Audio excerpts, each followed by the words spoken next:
Hi everyone, it's Mrs. Wine. Welcome back to art class.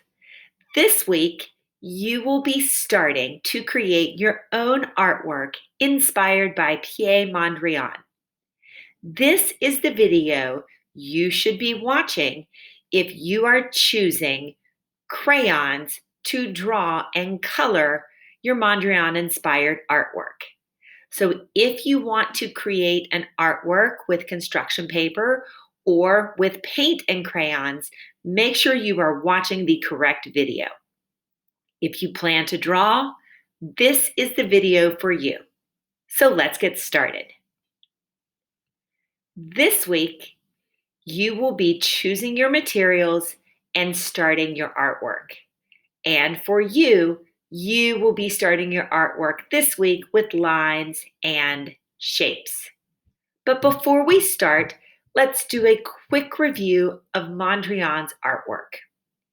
Here's an example of one of Mondrian's artworks. How would you describe this artwork using the elements of art? How can you describe what kind of lines you see? I see lots of black straight lines, and I notice that the lines go across. What do we call lines that go across? Horizontal.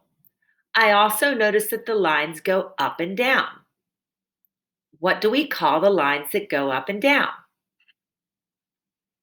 That's right, vertical. So I see straight lines that are horizontal and vertical, and all of those lines are black. What shapes do I see? I notice that when those lines crisscross each other, they make squares and rectangles.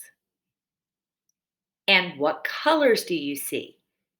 In addition to the black lines and the shapes that Mondrian left white, I see red, yellow, and blue.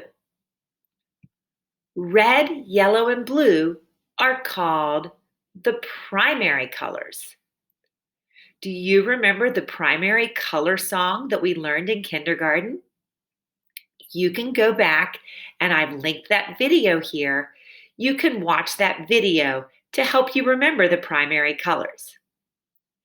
Then you were supposed to decide what medium or what material you want to use for your artwork. And remember, this is the video if you want to use crayons only.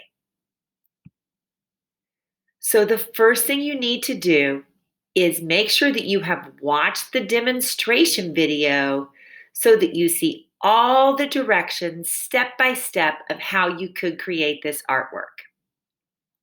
Then you will need to gather your supplies. This week you need a sheet of white paper, a pencil, a ruler or a straight edge. It can be anything with a straight edge, or you could use some square and rectangle templates just like I demonstrated in the video. You could cut those squares and rectangles from recycled cardboard boxes. And then finally, you will need a black crayon. When you are drawing, make sure you have your name on the back of the paper. Use a pencil to draw first and make sure that your lines are either horizontal or vertical. If you are using the square and rectangle templates, remember you can overlap some of those squares and some of those rectangles, and that will create another small square or rectangle in between where you have the overlap shape. Remember, you do not want to make all of your lines go crisscrossing across the page. That will make it look like a checkerboard. Some lines could go from the edge of the page and then stop when they get to a shape or stop when they get to another line. By having your lines go from the edge of the page and then stopping when they get to another line, That will help prevent your art from looking too much like a checkerboard.